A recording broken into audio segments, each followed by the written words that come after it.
다 같이 자리에서 일어나 찬송가 44장을 부르시면서 성령 강림의 제9주 주일 예배를 하나님께 드리시겠습니다.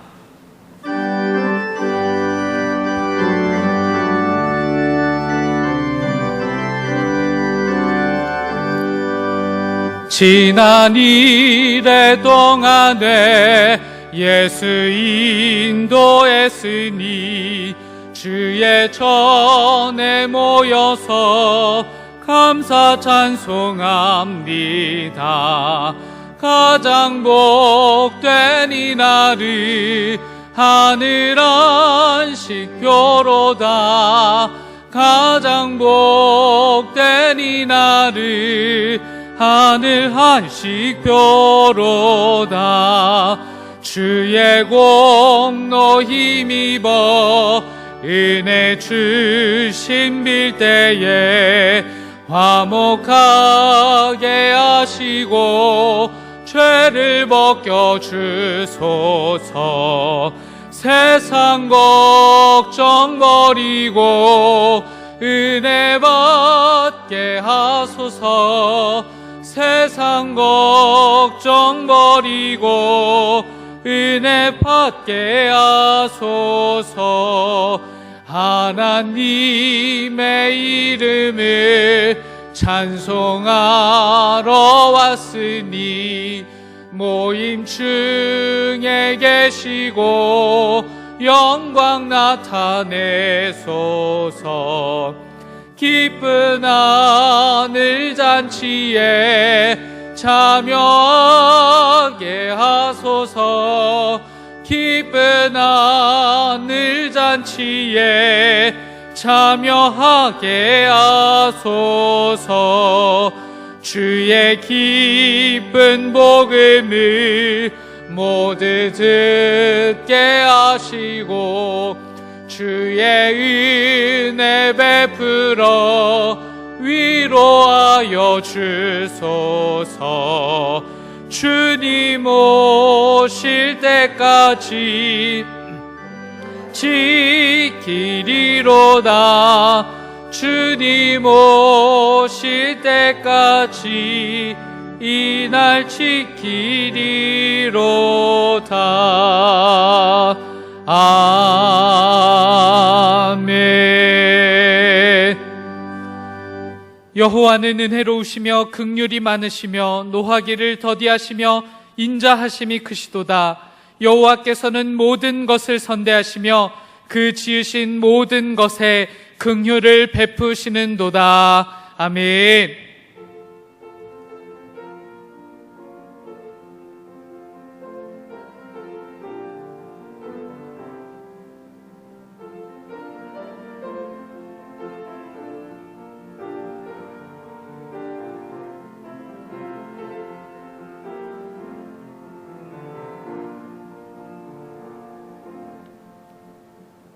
자리에 앉으시겠습니다. 교독문 11번 시편 17편 말씀을 교독합니다. 교독문 11번 시편 17편 말씀입니다.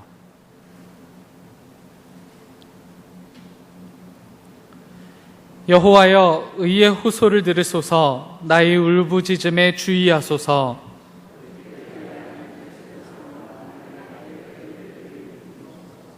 주께서 나를 판단하시며 주의 눈으로 공평함을 살피소서.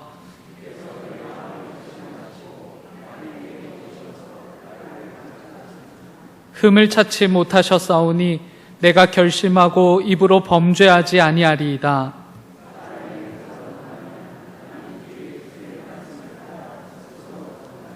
포악한 자의 길을 가지 아니하였사오며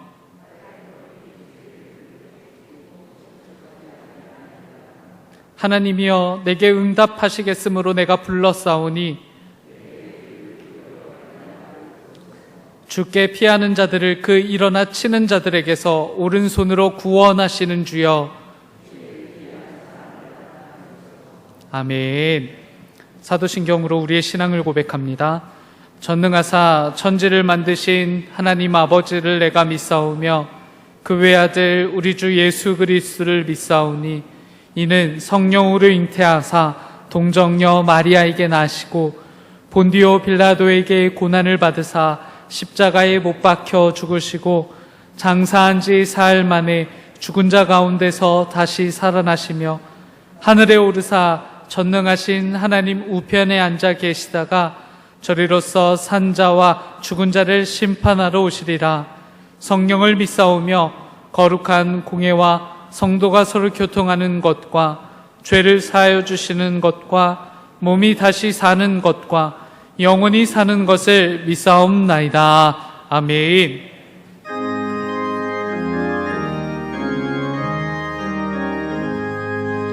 만복의 근원 하나님, 온 백성 찬송 드리고 저 천사여 찬송하세. 찬송 성부 성자 성령.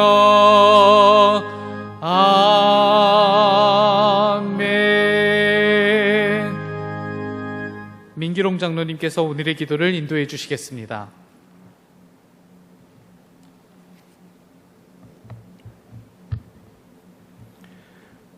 사랑과 은혜로 우리를 인도하시는 하나님, 거룩한 주일 주님 앞에 모여 함께 예배드리게 해주신 은혜에 감사를 드립니다. 하나님께 예배드리는 이 시간, 세상의 걱정과 근심, 두려움을 주님 앞에 내려놓게 하시고 온전히 우리의 왕 되신 하나님께 영광 올려드리는 기쁨의 제사가 될 수 있도록 우리를 주장하여 주시옵소서.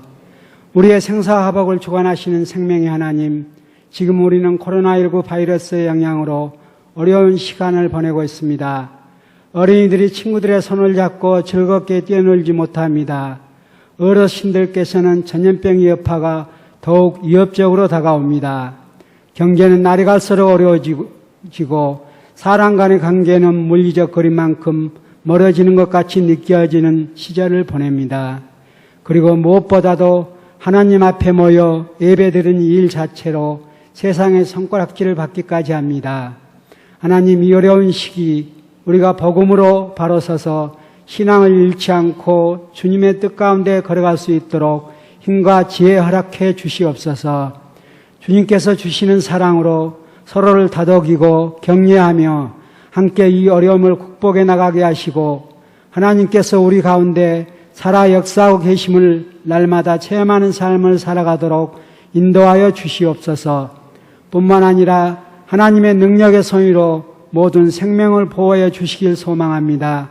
전염병으로 인해 고통 가운데 있는 이들, 전염병을 해결하기 위해 불철주에 고생하시는 모든 이들의 건강을 지키시고 능력과 지혜 허락하시어 이 위기를 잘 극복해 나갈 수 있도록 인도하여 주시옵소서. 또한 전염병으로 인해 경제적 어려움에 시달리는 모든 가정을 붙드시고 경제가 속히 회복되어 모든 이들이 재정으로 인한 어려움으로부터 자유하게 되길 소망합니다. 우리에게 함께하여 주시옵소서. 예배의 소중함을 잊고 살았던 우리에게 하나님께서 허락하신 이 예배의 자리가 얼마나 소중한 것인지를 알게 하심을 감사드립니다. 어떠한 상황에서도 하나님을 향한 사랑과 감사를 잃지 않는 정릉감리교회 모든 성도들이 될 수 있도록 하나님께서 마음과 생각을 주장하여 주시옵소서. 이를 위해 쓰고 수고하시는 한희철 담임목사님을 기억하여 주시길 원합니다. 주님께서 세우신 능력의 종을 영육간에 강건하게 하시고 주님께서 맡기신 양의 모리를 바른 길로 인도해 나갈 수 있도록 지혜와 사랑을 허락해 주시옵소서. 목사님의 입술을 통해 선포되는 생명의 말씀이 날마다 우리의 영혼을 소생시키고 하나님 앞으로 우리를 인도하는 이정표가 되길 간구합니다. 주님께서 함께 하시고 붙들어 주시옵소서. 뿐만 아니라 정림교회와 성도들을 위해 수고하시는 모든 손길들을 기억하사 주님께서 베푸실 여호와 이레의 축복을 날마다 예비하여 주시고 하나님의 사역을 위해 헌신하는 모든 이들을 하나님께서 책임지신다는 사실을 만천하가 알게 될 수 있도록 주님의 능력을 나타내 보여주시옵소서. 이 시간 드리는 예배의 시정을 주님께 의탁하오며 이 모든 삶을 사랑과 은혜가 풍성하신 우리 주 예수 그리스도 이름으로 감사하며 기도드리옵나이다. 아멘.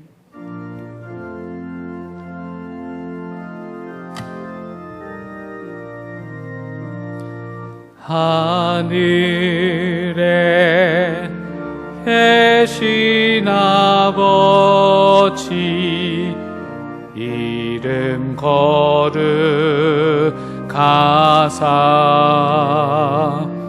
주님 나라 임하시고 뜻이 이루어지이다.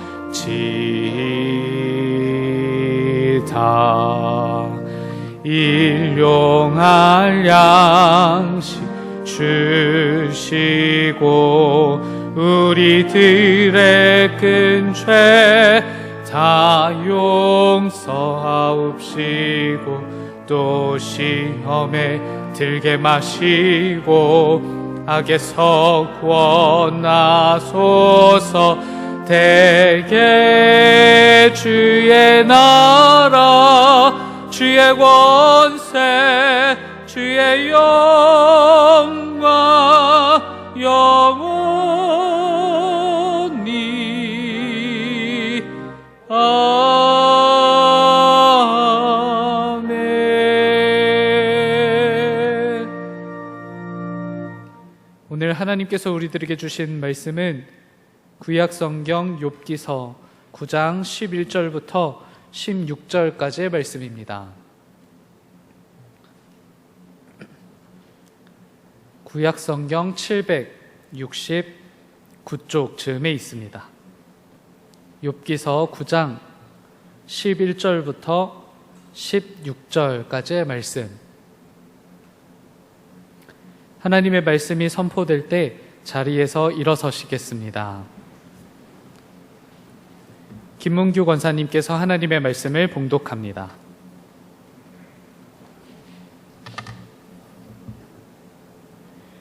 그가 내 앞으로 지나시니 내가 보지 못하며 그가 내 앞에서 움직이시나 내가 깨닫지 못하느니라.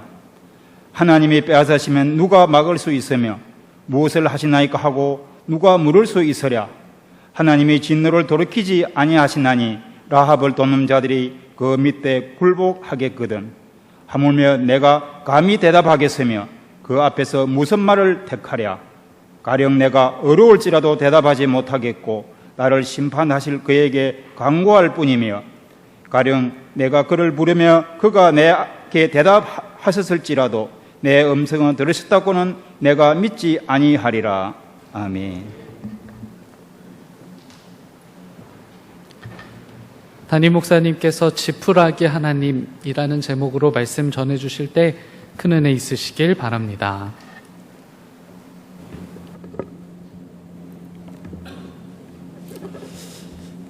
오늘 새벽에 있었던 일입니다. 교회에 나오기 위해서 일찍 일어나서 씻고 있는데요. 창문을 통해서 두 가지 소리가 들려왔습니다. 하나는 비가 내리는 소리였고요. 또 하나는 빗속에서 들려오는 풀벌레 소리였습니다. 저는 이번 여름을 지나면서 풀벌레 울음소리를 오늘 새벽에 처음 들었습니다. 풀벌레 소리를 듣고 나자 이번 주 금요일이 입추라는 사실이 떠올랐습니다. 문득 저도 모르게 두 가지 기도를 드리게 됐습니다. 하나님, 제가 제 때를 알게 하시고 제 때를 따르는 삶을 살게 해 주십시오 하는 기도였고, 다른 하나는 이때에 맞는 하늘의 은총을 베풀어 주십시오라는 기도였습니다. 오늘 코로나 바이러스 또 많은 비, 예배의 자리로 향하는 우리들의 걸음이 당연하지만은 않았을 텐데 하나님께 우리가 예배를 드리는 이 시간이 우리의 때를 은혜 중에 깨닫고 또한 이때 우리에게 필요한 하늘의 은혜를 받아 누리는 복된 예배의 자리가 되어질 수 있기를 바랍니다. 우리가 신앙생활을 하다 보면 갖게 되는 질문들이 참 많습니다. 이따금씩 교우들이 문자를 통해서 전화를 통해서 신앙에 관하여 혹은 하나님의 말씀에 대하여 질문을 하실 때가 있는데 참 반갑습니다. 우리가 신앙생활하면서 갖게 되는 질문 중에 하나는 우리가 선한 의도를 가지고 있는데 왜 결과가 선하게 나타나지 않는 것일까 하는 질문도 있습니다. 우리에게는 믿음이 있고 우리는 하나님의 말씀을 알고 있습니다. 하나님의 뜻대로 살고 싶은 그런 간절한 마음도 있습니다. 그런데 그런 우리들의 마음과는 달리 우리 주변에서 일어나는 일들을 보면 선한 일들이 아니라 믿음과는 상관없는 일들이 얼마든지 일어나는 것을 경험하게 되기 때문입니다. 이만큼 지내고 보니까 느껴지는 게 한 가지 있습니다. 사랑한다고 하는 것과 사랑하는 방법을 아는 것은 다른 겁니다. 우리는 내가 사랑한다고 생각하면 내가 어떤 일을 하든지 어떤 말을 하든지 그것이 사랑일 거라고 생각합니다. 그러나 그렇지가 않습니다. 우리가 사랑한다고 하면 사랑하는 법을 알아야 됩니다. 우리는 욥기 말씀을 읽어 나가면서 욥의 세 친구가 왜 욥을 찾아왔는지를 잘 알고 있습니다. 절친한 벗인 욥이 큰 고난을 당했다라는 이야기를 듣고 친구 셋이 불원천리 먼 길을 달려옵니다. 와서 보니 욥의 모습이 너무나 기가 막혀서 아무 말도 하지 못한 채 욥 옆에 앉아서 7일간 시간을 보냈던 것도 잘 알고 있습니다. 하지만 이어지는 말씀을 보면 욥의 세 친구들이 욥과 함께 시간을 보내면서 욥을 따뜻하게 위로하고 격려하는 것이 아니라 욥의 마음에 아픔을 더하고 있는 것을 확인하게 됩니다. 사랑했기 때문에 먼 길을 달려왔고 욥을 걱정해서 그 곁을 지키고 있음에도 불구하고 왜 욥의 세 친구들은 욥을 위로하는 대신 욥에게 상처를 주었던 것일까요?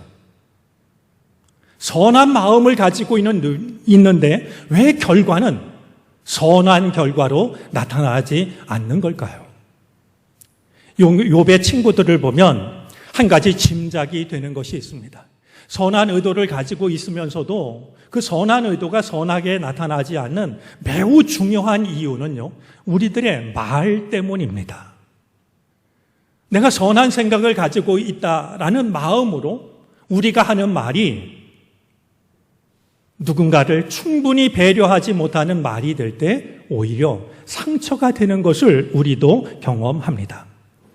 잠언 12장 18절에는 이렇게 말씀합니다. 칼로 찌름같이 함부로 말하는 자가 있거니와 지혜로운 자의 혀는 양약과 같으니라. 이 말씀을 공동번역 성경은 이렇게 옮겼습니다. 함부로 뱉는 말은 비수가 되지만 슬기로운 사람의 혀는 남의 아픔을 낫게 한다. 욥에게 첫 번째 이야기했던 엘리바스가 교리를 가지고 욥에게 이야기함으로 욥에게 상처를 주었던 것을 우리는 생각했습니다. 두 번째 나선 이 빌닷은 선조들로부터 물려받은 전통을 가지고 이야기를 하고 있는데 빌닷 또한 욥의 마음에 큰 상처를 남기고 있습니다. 빌닷에게 어떤 문제가 있었던 것이었을까요? 우리 오늘 말씀은 욥기 9장이 되는데요. 오늘 이 9장 말씀은 바로 앞에 나오는 8장과 바로 뒤에 나오는 10장과 우리가 함께 읽어야 될 말씀이 됩니다. 왜냐하면 바로 앞에 나오는 8장이 빌닷이 욥에게 하고 있는 말을 담고 있고 9장과 10장이 그 말을 들은 욥이 빌닷의 말을 듣고 대답하는 말이 담겨져 있기 때문입니다. 과연 8장에 담겨있는 이 빌닷의 말에는 어떤 문제가 있었던 것이었을까요? 먼저 이 빌닷은 욥이 당하고 있는 고난을 함께 아파하는 대신에 자신이 듣고 배웠던 전통적인 가르침, 즉 공의와 정의의 자로 욥을 판단하고 있습니다. 그가 믿는 하나님이 공의와 정의의 하나님이었기 때문입니다. 그러다 보니까 이 빌닷은 공의와 정의라고 하는 잣대로 욥의 고난을 바라봅니다. 빌닷은 8장 2절 말씀을 보니까 욥의 말을 단번에 부정합니다. 공의와 정의라는 잣대로 욥이 당하고 있는 고난을 바라보면 욥이 왜 고난을 당하고 있는지가 분명해집니다. 욥이 고난에서 벗어나려면 어떤 선택을 해야 하는지도 너무나 분명합니다. 그런데 이런 분명한 판단을 가지고 있는 빌닷이 보기에 욥이 하는 말을 들으니까 도저히 받아들일 수 없는 말을 하고 있었습니다. 빌닷은 옛세대 조상들이 물려준 전통과 경험을 인용하고 있는데요. 특별히 8장 11절부터 15절까지에 보면 왕골과 갈대 이야기를 합니다. 어쩌면 이 이야기는 빌닷이 이 이야기를 하면서 내가 그냥 말하는 게 아니라 이집트의 오랜 지혜를 가지고 말하는 거야. 이렇게 아마 자신의 마음속에 생각을 했을지도 모르겠습니다. 왕골이라고 하는 것은 파피루스를 말하는데요. 왕골과 갈대는 하나의 공통점이 있습니다. 둘 다 물이 많은 곳에서 자라납니다. 근데 빌닷의 얘기에 의하면은 물이 많은 곳에서 잘 자라던 왕골과 갈대도 물이 마르고 나면 금방 시들어 버린다라는 겁니다. 너무나 당연한 얘기입니다. 빌닷이 이 이야기를 하는 데는 분명한 이유가 있습니다. 욥이 그동안 평안하고 잘 살았던 것은 욥이 하나님의 말씀대로 살았기 때문이라는 겁니다. 하나님이 물을 풍족하게 대주셔서 많은 부를 누리고 평안하게 살았다는 것이죠. 그런 욥이 지금 고난을 당하고 있다는 것은 뭔가 하나님 앞에 죄를 짓고 하나님을 거역했기 때문이라는 겁니다. 이어지는 13절부터 15절까지의 말씀을 보면 지금 욥에게 소망이 사라지고 의지하는 것들이 거미줄처럼 끊어지고 굳게 붙잡아 주던 집도 더 이상 버티고 서 있지 못하게 된 이유는 바로 물이 말라버렸기 때문에 욥이 하나님 앞에 범죄해서 하나님이 물을 거두어 가셨기 때문에 이런 어려움을 당하고 있다라고 말하고 있는 겁니다. 좀 지나쳤다라고 아차 싶었을까요? 8장 6절에 보면 욥을 위로하는 말도 빠뜨리지 않는데 위로하는 말조차 공의와 정의의 바탕에서 이 말을 하고 있는 걸 봅니다. 자, 그러다 보니까 어느새 빌닷의 말은 하나님처럼 말하기 시작합니다. 여러분들 8장 7절 말씀을 한번 보시겠습니까? 아마 익숙한 말씀일 거라고 여겨집니다. 우리 8장 7절을 함께 읽어보도록 하겠습니다. 네 시작은 미약하였으나 네 나중은 심히 창대하리라. 많이 익숙한 말씀 아닙니까? 예를 들면 누가 개업을 하면 아마 가장 많이 적혀져 있는 성구, 선물이 바로 이 말씀일 겁니다. 이 말씀만 보면 굉장히 은혜롭습니다.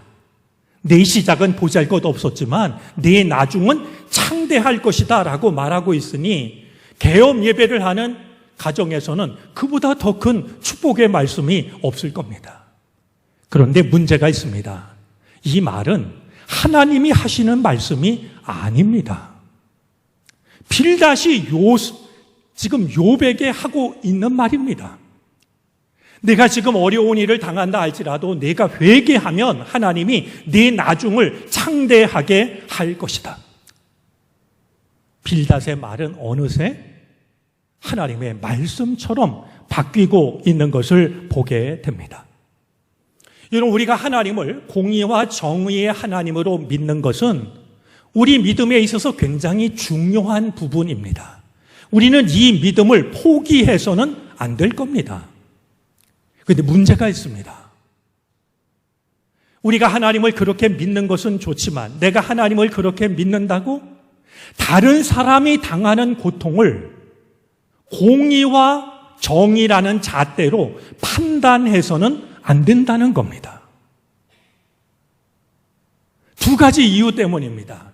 어느 누가 하나님을 믿지도 않고 말씀대로 살지도 않아요. 그럼 그가 많은 돈을 벌고요, 평안하게 살아가요. 여러분, 빌닷의 지금 말대로 하면 그는 하나님 앞에 의로운 사람이고요, 하나님께 축복받은 사람이 됩니다. 그가 어떤 믿음을 갖고 있든 어떤 삶을 살든 말이죠. 반대로 누군가가 하나님을 정말 마음을 다하여 섬깁니다. 그런데 경제적으로 어려워요. 또 그 가정에 환난과 우환이 있어요. 그러면 이 빌닷의 말대로 하면 그는 하나님께 죄를 지은 거고 뭔가 하나님 앞에 벌을 받는 말이죠. 이 세상에는 우리가 이해하기 힘든 고난을 당하는 이들이 있습니다. 설명할 수 없는, 쉽게 위로할 수 없는 아픔을 겪는 이들이 있습니다. 우리가 믿는 하나님은 공의와 정의의 하나님이시지만 우리가 공의와 정의라는 잣대로 그들의 삶을 함부로 판단하면 아무리 선한 의도를 가지고 이야기를 한다 할지라도 고난을 당하는 사람에게는 큰 아픔이 될 수 있다는 사실을 빌닷을 통해서 보게 됩니다. 빌닷이 욥에게 하는 말을 가만히 살펴보면 또 하나의 문제가 있습니다. 빌닷의 말에는 온기가 없습니다. 구구절절 옳은 말인데요, 따뜻한 기운을 찾아볼 수가 없습니다. 바른 말을 하는 대부분의 사람들의 특징이 있는데 내가 바른 말을 한다라는 이유로 온기를 잃어버린 말을 할 때가 많습니다.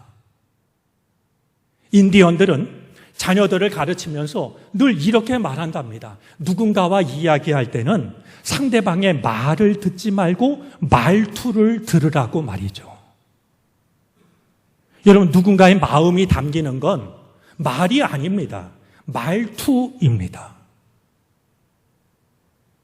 근데 오늘 이 빌닷이 하는 말을 보면 얼마든지 옳은 말이지만 그의 말 속에는 온기가 느껴지질 않습니다. 빌닷은 공의와 정의의 하나님이라는 생각에 붙잡혀서 욥에게는 너무나도 가혹한 말을 서슴없이 합니다. 8장 4절 말씀을 한번 보시겠습니까? 네 자녀들이 주께 죄를 지었으므로 주께서 그들을 그 죄에 버려두셨나니. 여러분, 지금 욥은 한순간에 사랑하는 자녀 10명을 잃어버린 사람 아니겠습니까? 여러분, 그 아픔을 어떻게 말로 할 수가 있겠습니까? 그런데 그 욥을 두고서 빌닷은 네 자식들이 죽은 것은 네 자식들이 하나님 앞에 죄를 범했기 때문이라고. 어떻게 이런 말을 할 수 있을까? 믿음이 없는 사람도 이런 말은 상갈 것 같은데 하나님을 누구보다 잘 믿는다고 하는 빌닷이 이 말을 하고 있으니 이 말이 그 말을 듣는 욥에게 얼마나 큰 아픔이 되었을까? 어렵지 않게 짐작이 됩니다. 때때로 이제 자기가 믿는 종교적인 확신에 빠진 이들이 이런 말을 하고 있는 것을 들으면 사실 좀 무서운 생각이 듭니다. 아, 사람이란 존재가 정말 무섭구나. 잘못된 신앙을 갖는 것이 얼마나 이것이 무서운 일인가. 그런 생각을 하게 됩니다.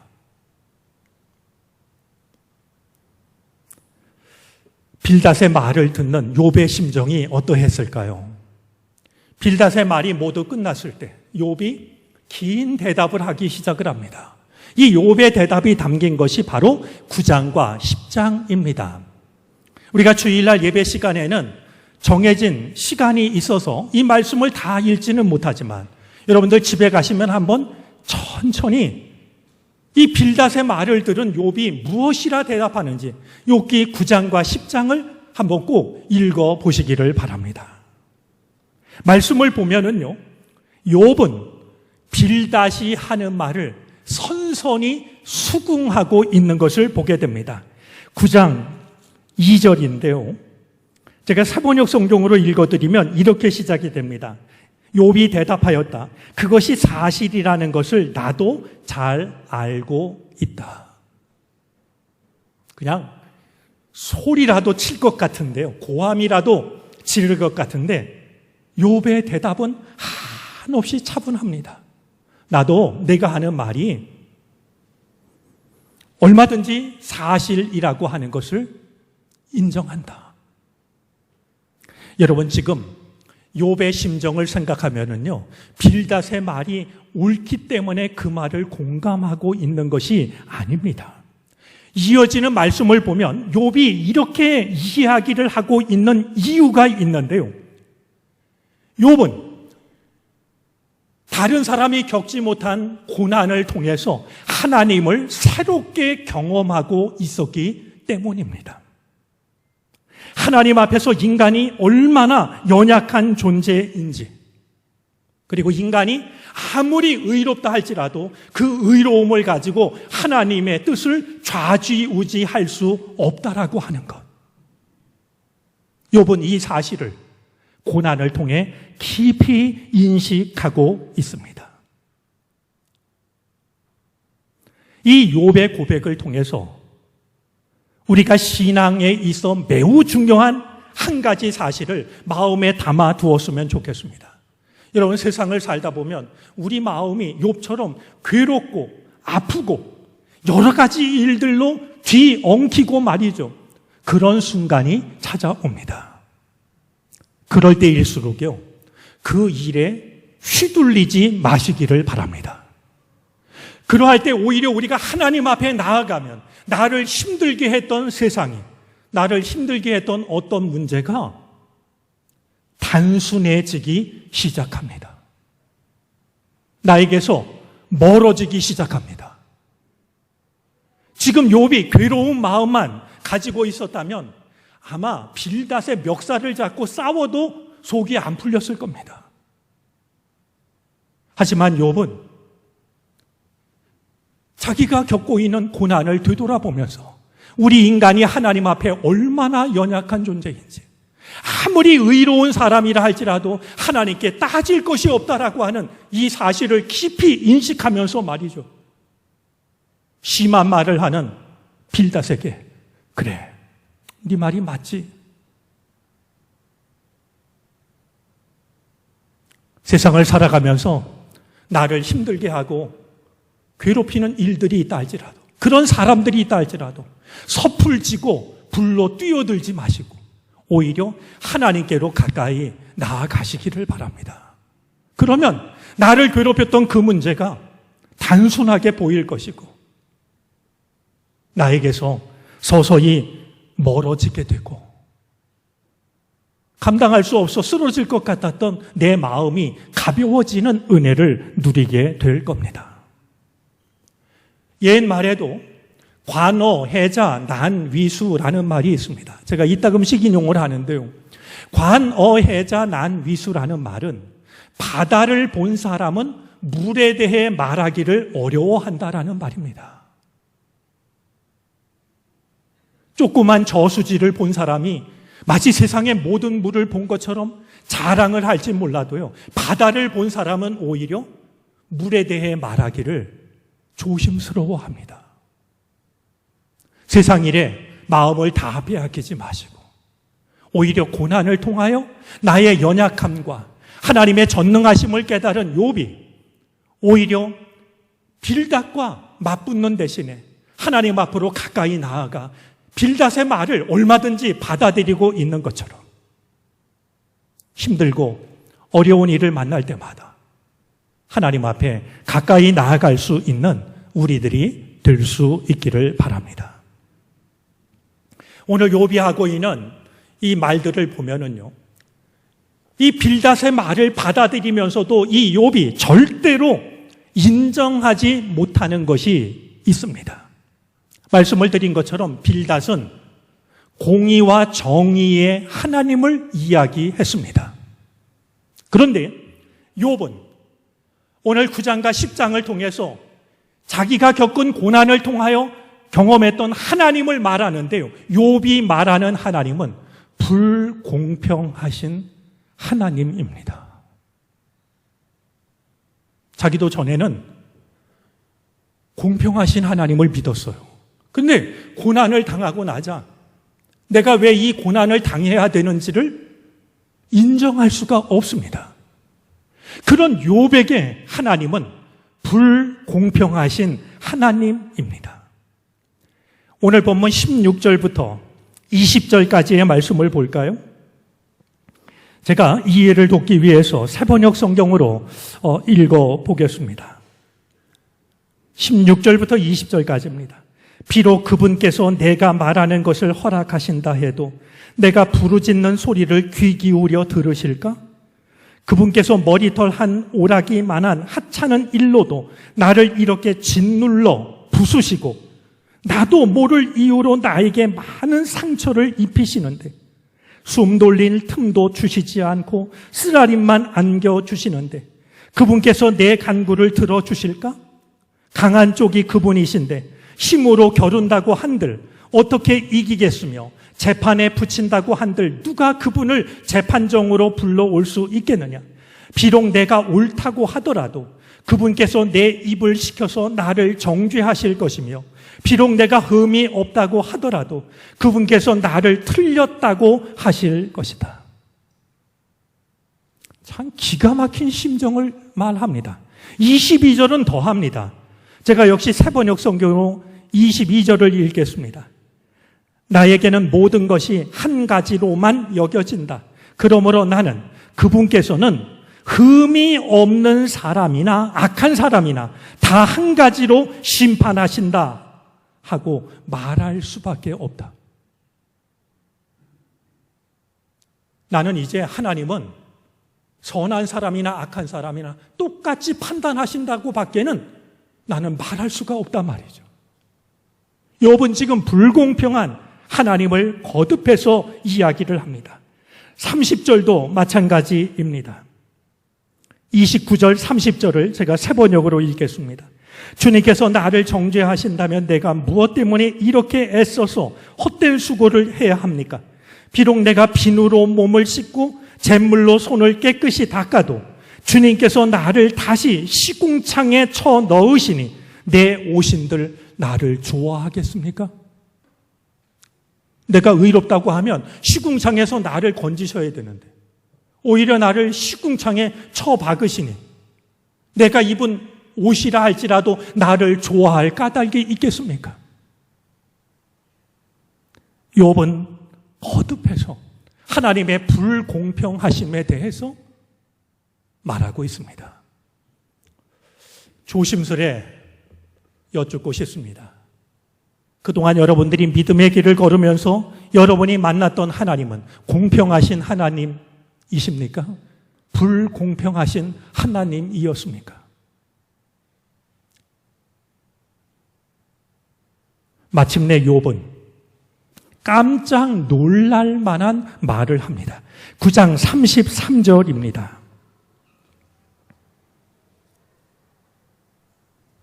우리 사이에 손을 얹을 판결자도 없구나 하는 말씀인데요.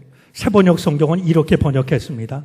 우리 둘 사이를 중재할 사람이 없고 하나님과 나 사이를 판단해 줄 이가 없구나. 도저히 하나님의 그 판단을 이해할 수가 없어서 욥은 탄식하는 겁니다. 누가 있어서 하나님과 나 사이를 중재하고 누가 옳은지를 판단해 줄 사람이 어디 있는가?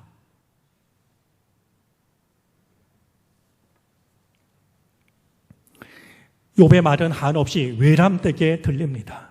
하지만 이 욥의 모습 속에서 보게 되는 것이 있습니다. 우리가 믿음 안에서 가질 수 있는 정직한 용기입니다. 욥은 그것을 가지고 있었습니다.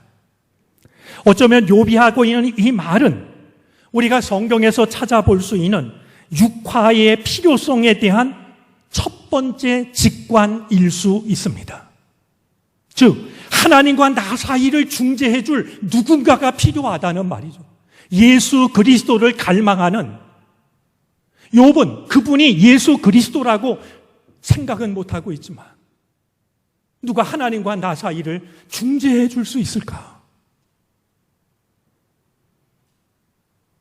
오히려 욥의 외람된 이 말을 육화의 필요성에 대한 첫 번째 직관으로 이해할 수 있다라고 하면 한없이 가벼워 보이고 위험해 보이는 욥의 이 말은 무거운 의미로 우리에게 다가옵니다.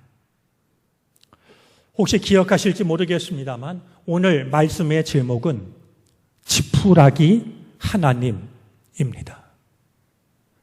낯설고 언어 유희처럼 여겨지는 그런 제목이 아닐까 싶습니다. 저는 욥기 말씀을 준비하면서 67권의 책을 함께 읽고 있습니다.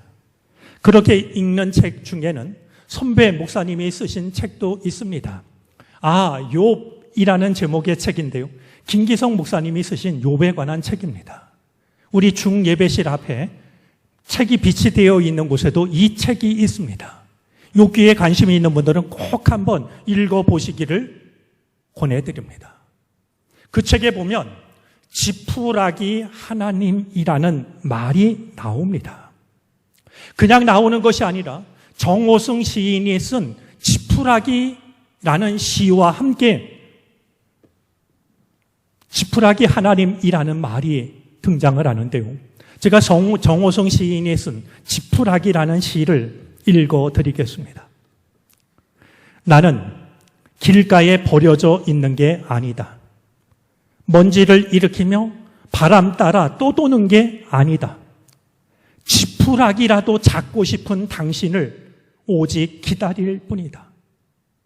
내일도 슬퍼하고 오늘도 슬퍼하는 인생은 언제 어디서나 다시 시작할 수 없다고, 오늘이 인생의 마지막이라고 길바닥에 주저앉아 우는 당신이 지푸라기라도 잡고 다시 일어서길 기다릴 뿐이다. 물과 바람과 맑은 햇살과 새소리가 섞인 진흙이 되어 허물어진 당신의 집을 짓는 단단한 흙벽돌이 되길 바랄 뿐이다. 참으로 깊은 신앙의 의미를 담고 있는 참 좋은 시라고 여겨집니다. 우리가 욥기를 읽어보면은요, 욥은 괴로울 때마다 하나님을 찾고 하나님께 부르짖고 하나님께 기도를 드립니다. 하지만 욥의 기도는 대부분 외면당하고 맙니다. 욥의 기도는 대부분 독백에 그치고 있습니다. 하나님은 욥의 기도에 대해서 뭐라고 대답을 하지 않으십니다.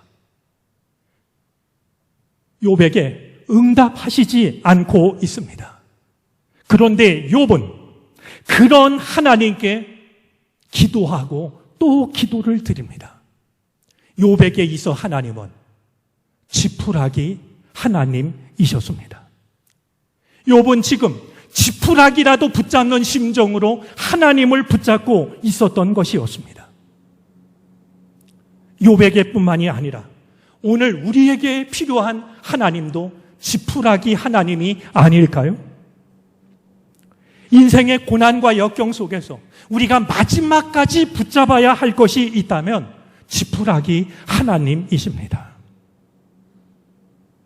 욥기 42장에 이르러서 그 내용이 담겨져 있으니 한참 시간이 지난 후이긴 하지만 마침내 하나님은 욥의 손을 붙잡아 주십니다. 더 이상은 희망이 남아있을 것 같지 않았던 욥을 회복시켜 주십니다. 물에 빠진 사람이 지푸라기라도 잡는 심정으로 우리가 하나님께 손을 내밀 때 하나님은 우리의 손을 붙잡아 주십니다. 하나님의 손이 닿지 못할 만큼 깊은 웅덩이와 수렁은 세상에 따로 없습니다. 왜냐하면 하나님은 어디나 계시기 때문입니다. 우리가 하나님의 부재를 느끼는 그 순간에도, 그 자리에도 하나님은 우리와 함께 하셔서 지푸라기를 붙잡듯 주님의 이름을 부를 때, 기도의 손을 내밀 때 주님은 욥의 손을 잡아주셨던 것처럼 우리의 손을 잡아주고 계십니다. 대답하지 않으신다고, 바로 응답하지 않으신다고 낙심하거나 포기하지 마시기를 바랍니다. 끝까지 주의 이름을 부르고 주님의 손을 붙잡으시기를 바랍니다. 제가 좋아하는 이야기 한 가지를 들려드리고 오늘 말씀을 마치려고 합니다. 아마 요즘 같은 때겠죠. 많은 비가 와서 개울에 정말 큰 물이 흘러갑니다. 아버지가 어린 아들 손을 붙잡고 물구경을 갔습니다. 물이 얼마나 무서운지 모르는 아들이 말이죠. 그 시뻘건 황토 물을 보고서 어느새 아버지의 손을 놓고 물가로 걸어갑니다. 그러다가 미끄러지면서 급류에 떠내려가기 시작합니다. 어린 아들이 아빠 하고 소리를 질렀습니다. 아빠가 뒤를 돌아다 보니까 어린 아들이 물에 떠내려가는 게 아니겠습니까? 아빠가 정신없이 달려서 물에 떠내려가는 아들의 손을 붙잡습니다. 아들이 살았을까요? 죽었을까요? 이번에는 반대로요. 아버지가 물 가까이 가다가 넘어졌습니다. 아버지가 그만 물에 떠내려갑니다. 어린 아들이 아버지가 물에 떠내려가는 것을 보고 놀래서 달려가 아버지의 손을 붙잡습니다. 아버지가 살았을까요? 죽었을까요? 둘 다 죽었을 겁니다. 왜 그랬을까요? 아마 여러분은 어린 아들에 비해서 아버지가 힘이 세기 때문이라고 당연하게 생각할 겁니다. 맞습니다. 그러나 또 하나의 이유가 있습니다. 아버지는 무슨 일이 있어도 물에 떠내려간 아들을 잡은 손을 놓을 수가 없습니다.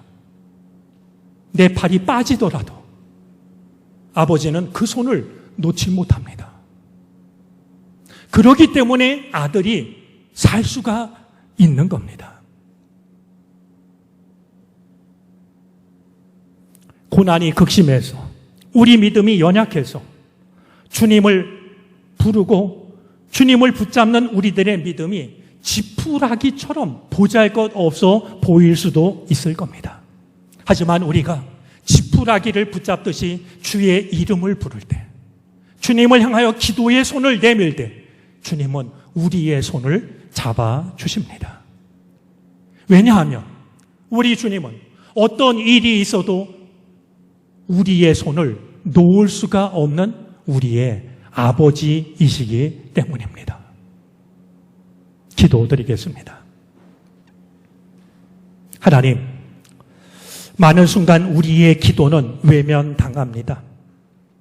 극심한 고난 속에서 드리는 간절한 기도가 내 주변을 맴돌다 어디론가 사라지고는 합니다. 이 시간 욥을 통해 지푸라기 하나님을 생각합니다. 어떤 시간, 어떤 경우에도 지푸라기를 붙잡듯 하나님을 붙잡게 하옵소서.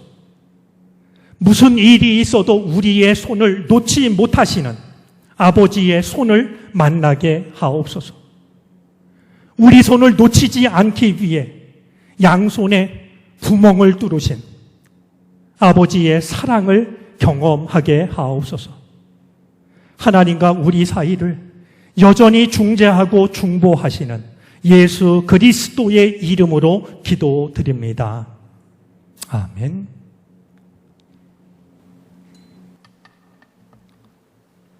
찬송가 401장을 찬송합니다. 마지막 절을 부르실 때 자리에서 일어나 하나님께 드리신 예물을 복원하시겠습니다.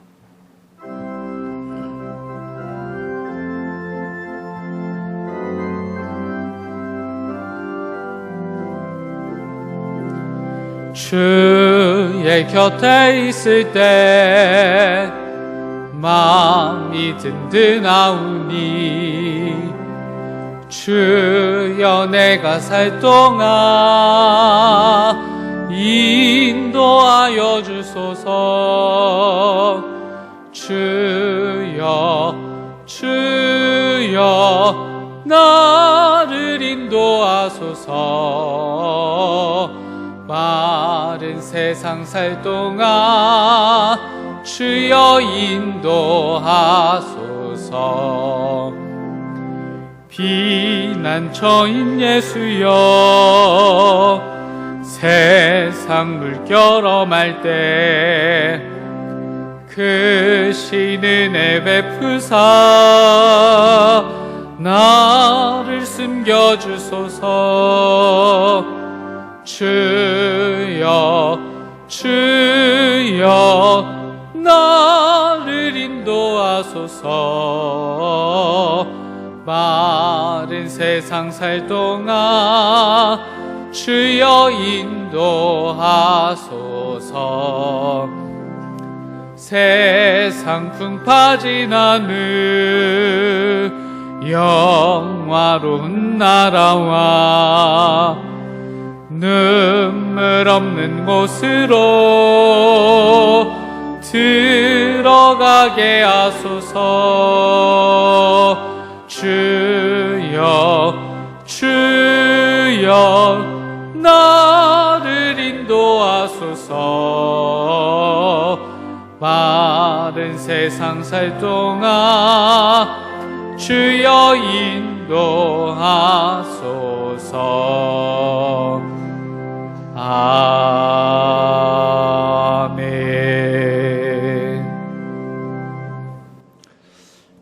여전히 이어지고 있는 코로나 바이러스의 위험과 많은 비로 인한 피해, 우리의 걸음과 마음을 가로막는 일들이 있었지만 허락하신 주님의 날, 특별히 여름의 끝자락 8월의 첫 번째 주일, 허락하신 주님의 날 예배의 자리로 우리를 불러주시니 감사를 드립니다.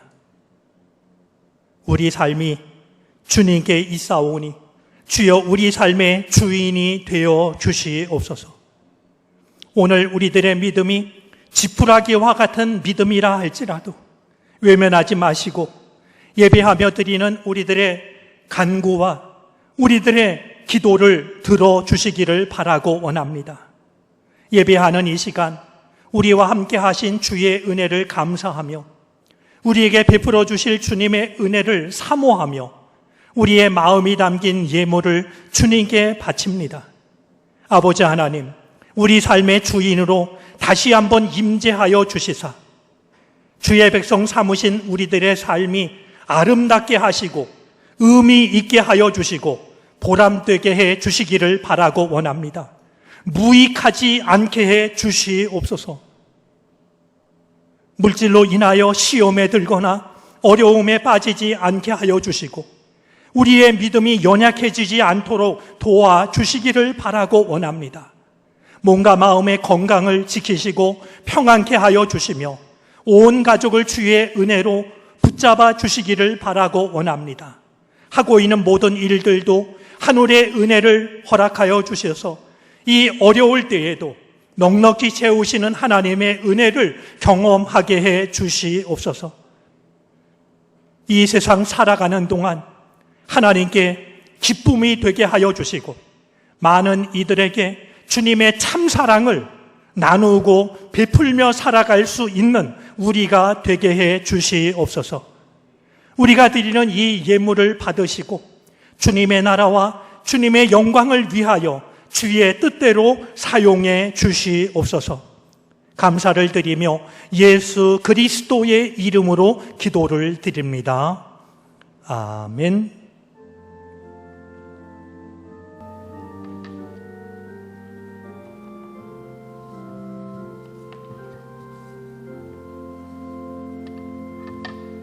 자리에 앉으시겠습니다. 교회 소식을 전합니다. 교회 소식은 주보 안에 있는 교회 소식란을 참고해 주시기 바랍니다. 다음 주일 예배 참석 시간 안내입니다. 주보를 참고해 주시고 참석 시간을 확인하셔서 거리두기를 유지하며 예배드릴 수 있도록 마음 모아 주시길 바랍니다. 특별히 함께 예배드리는 교우들을 위해 마스크를 꼭 착용하고 예배에 참여해 주시기를 부탁드립니다. 주중 예배 안내입니다. 매일 각 가정에서 화요중보 기도회는 기도의 자료를 가지고 진행하며 수요 예배는 각 가정에서 예배 캠페인으로 동참 중입니다. 가정에서도 예배와 기도가 이어져 우리 가정과 교회가 하나님과 지속적으로 연결될 수 있도록 힘써 주시기 바랍니다. 코로나19 대처를 위한 교회 출입 기록이 계속 이어지고 있습니다. 불편하시더라도 교회 출입 시에는 스마트 요람 또는 교인증을 꼭 지참해 주시기 바랍니다. 2020 가정예배 캠페인이 3주째 이어지고 있습니다. 가정예배로 대신하고 있는 수요예배 시간을 함께 가정예배로 모이는 중입니다. 이번 기회를 통해 코로나 이후에도 정기적인 가정예배가 가정에서 이어질 수 있도록 함께 동참해 주시기 바랍니다. 가정예배 캠페인을 마친 뒤 소감문을 작성해 사무실로 제출해 주시면 소정의 상품을 드립니다. 2020 하반기 장학금 신청을 8월 15일 토요일까지 신청받습니다. 지난 임원회를 통해 장학금은 두 종류로 분류되었습니다. 정능 일반 장학금과 정능 씨앗 장학금으로 해당 내용은 1층 사무실에서 신청서를 받아 참고해 주시기 바랍니다. 신청 문의는 장학위원장이신 정재하 권사님 또는 김현민 목사님과 황다나 전도사님께 문의해 주시기 바랍니다. 현재 교회에서는 교우들의 신앙생활을 돕기 위해 여러 유인물을 배부 중에 있습니다. 화요 중보기도의 기도 제목과 중보기도 요청 카드, 그리고 8월 성서 일과와 수요 가정예배 캠페인 소책자, 마지막으로 성경 통독 문제집까지 1층 사무실에서 받아가실 수 있습니다. 소개한 유인물 외 필요한 내용은 교육자들에게 문의해 주시기 바랍니다. 총 6교회 사업부에서 다시마, 미역, 천마차, 냉면을 판매 중입니다. 많은 이용 바랍니다. 교육부 소식입니다. 교회학교 여름성경학교가 가정성경학교로 이어지고 있습니다. 특별히 유초등부는 오늘 10시에 모여서 여름성경학교를 진행 중입니다. 위에 함께 중보해 주시길 부탁드립니다. 청소년 청년부는 연합예배로 9일 주일, 16일 주일 각각 오후 2시에 연합으로 중예배실에서 모이게 됩니다. 교회학교 현장예배를 오늘부터 재개하였습니다. 교회학교 예배 시간을 확인하셔서 아이들이 예배드릴 수 있도록 도와주시기 바랍니다. 청소년부 학생과 청년부 청년들은 9일과 16일 모임 시간을 기억해 주시기 바랍니다. 교우 소식 난이 마련되어 있습니다. 요양원 및 입원 중인 환우들을 위하여서 함께 중보해 주시길 부탁드립니다. 모임 광고입니다. 8월 정기기획위원회가 오늘 2부 예배 후 기획위원실에서 모입니다. 총 6교회 임원회의가 오늘 오후 1시 SNS를 통해서 진행됩니다. 총 6교회 기도회가 6일 목요일 오후 7시 30분 SNS를 통해서 진행됩니다. 그의 섬김란을 확인해 주셔서 함께 섬김에 동참해 주시기를 부탁드립니다. 담임 목사님께서 성도의 교제를 인도해 주시겠습니다.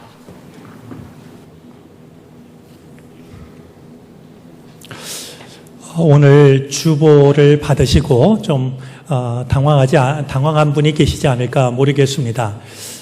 저희가 코로나 이 시간을 보내면서 예산 절감 차원에서 우리 주보를 인쇄소에 맡겨 발행하던 것을 자체적으로 인쇄하기로 그렇게 했습니다. 그래서 꼭 필요한 내용만 담고 있는데 여러분들이 그렇게 이해를 해 주시기를 바라고요.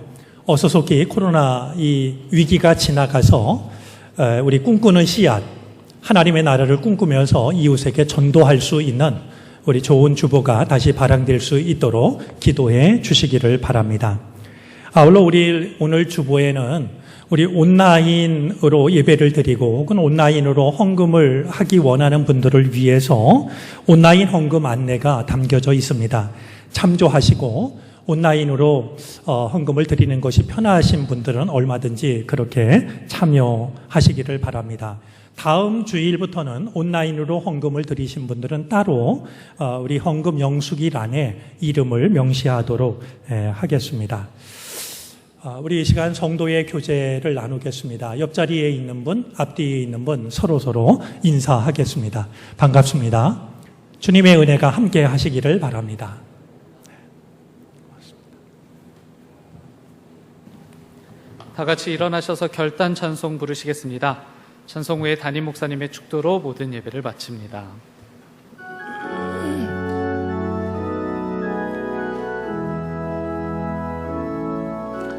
아바 아버지, 아바 아버지, 나를 안으시고 바라보시는 아바 아버지, 아바 아버지, 아바 아버지, 나를 도우시고 힘주시는 아버지. 주는 내 마음을 고치시고 풀 수 없는 상처 만지시네. 나를 아시고 나를 이해하시네. 내 영혼 새롭게 세우시네. 주는 내 맘을 고치시고 풀 수 없는 상처 만지시네. 나를 아시고 나를 이해하시네. 내 영혼 새롭게 세우시네.